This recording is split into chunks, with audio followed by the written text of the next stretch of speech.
Hi, my name is Riley Nunes, and today I'd like to tell you a story. A story of how I became who I am today, and the people who have gotten me here. But before we get that far, I should probably start from the beginning.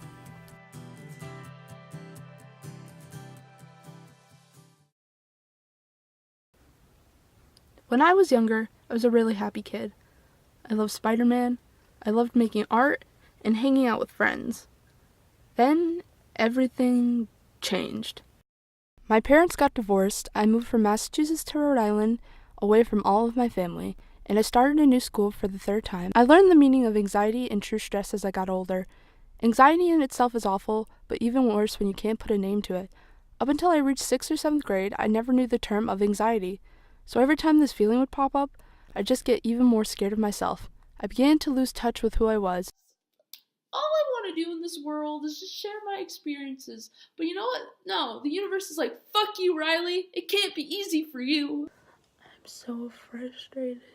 Nothing's working. Oh, Jesus Christ. Never feels like it's getting easier.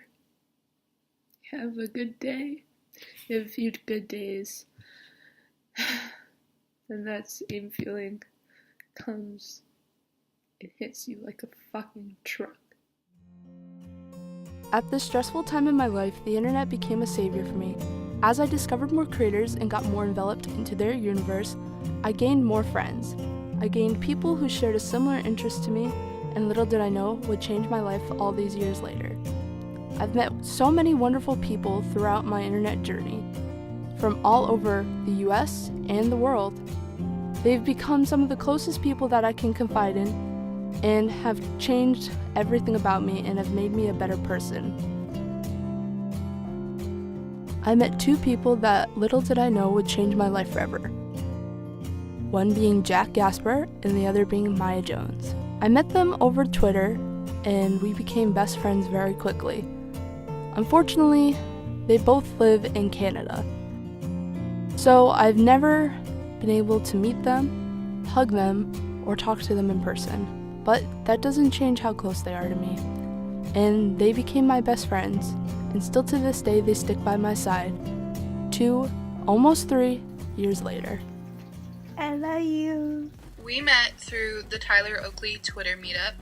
You tweeted, like this to be in a group chat, and I'd never done, Twitter group chats, Twitter meetups, anything like that. I was just bored. For the people that I was going to get close with back then, I never thought it would be the three of us. Yeah, I didn't either. And I didn't think that it would last this long and that we would be this close. I knew you for your art. I thought you were really talented. I don't have that many friends in real life, and I'd say the biggest difference between my friends online and my friends in real life is that my friends online just understand me better and have gotten to know me better. My jokes, and you get all of that. But because a lot of the friends I have, except for maybe one, is just they don't really get a lot of the internet culture. And you guys just are always there to make me laugh. What would you say is the biggest misconception when it comes to online friendships? The biggest misconception, I think, is that everybody's a catfish. Most people that you meet are just genuine people looking for a friend. What do you think your life would be like without the friendships you've made? Honestly, way more boring and sad.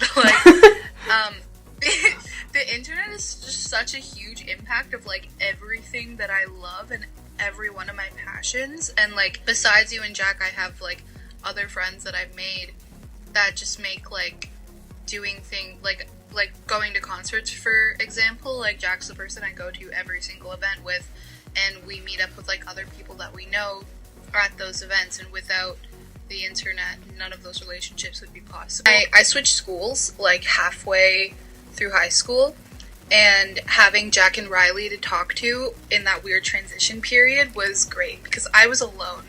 How we've stayed together the song is we've changed and evolved, but we've evolved together. Some people grow and they grow farther apart, but I feel we've grown together and stayed connected and work to stay connected. How do you deal with the judgment that comes from those who don't understand? For example, your parents when you first told them, hey, I have a friend from America.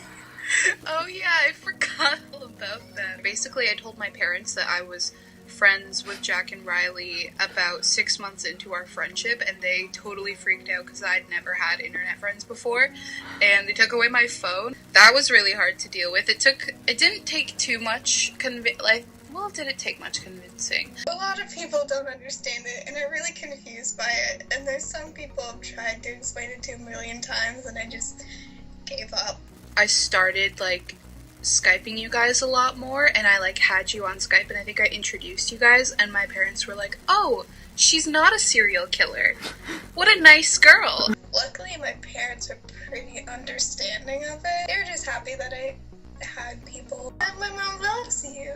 She'll literally talk about you when we're just chilling, and she'll be like, "I wish Riley were here." And I'm like, literally, where did that come from? I remember one night she came and picked me up at my house, and we were driving back to Kitchener. She was just literally talking about I wouldn't mind going for a 3-day vacation to Boston, and I was like, what are we waiting for? Turn this bitch around. Daydreaming about the day that we finally meet. What does that entail in your head? Does it ever happen? It does happen. For me, it entails there's gonna be some element of surprise involved. I imagine us running and hugging each other, and I'm gonna be the one to cry. First of all, I've thought about it. If it's me and Maya and then you're there, do we all run and have a weird group hug, or does one of us hug you first? I don't cry. I cry when I realize what happens, which takes between a few hours to a few years. The apartment that we'd have together, if we all moved to Toronto, we looked up locations. We started a Pinterest board of design ideas. We had it all mapped out. I was gonna bring Gus. We'd all have a dog together. Be a little bit doubtful, but at the same time, I feel there's I just have a feeling, even within the next couple of years, that there's gonna be some sort of meetup. I think that the hardest thing is honestly just our busy schedules and not being able to see each other. If you guys were my friends at school, I would see you guys at lunch every day and be able to just kind of catch up for a minute. Yeah. So that part kind of sucks. It's just always Skype. Online friendships just take a lot more work because you have to be actively trying to maintain them. It's not you're seeing them every day at school. So I have doctor-diagnosed depression and anxiety, and a lot of just sad boy hour moments. I just have a hard time opening up in general, but because I've technically known you guys a bit longer, it's a bit easier for me to open up about that stuff, and why I'm feeling sad and how I feel. What do you think your life would be without your friendships that you've made? I can't imagine what my life would be without these friendships. They're just such a big part of my life and have been for so long now, and have gotten me through so much. Sometimes all you want to do is just hug them or sit with them and talk to them, and you can't do that. So it is really hard sometimes, but the bond you have with them gets you through it. A good friend is someone who gives you total freedom to be yourself. A good friend is someone who supports your craziest ideas. A good friend is nice. A good friend is always there to show you compassion when you're feeling low. A good friend is always there to understand when the world doesn't. But a great friend is someone who loves you no matter what, and no matter the distance. The best part about having internet friends is how supportive they are whenever you're feeling down or when you're sad. You always have someone to turn to, especially if it's a group of friends that I'm very lucky to have, and you always find random bonds over things. You always laugh about the same stuff. You go to the same shows together, and no matter how far away you guys are, you guys always find a way to make it work or go see each other all the time, because it's what matters, and having them is the best. Doesn't matter where we are, we are never far apart, no. Doesn't matter where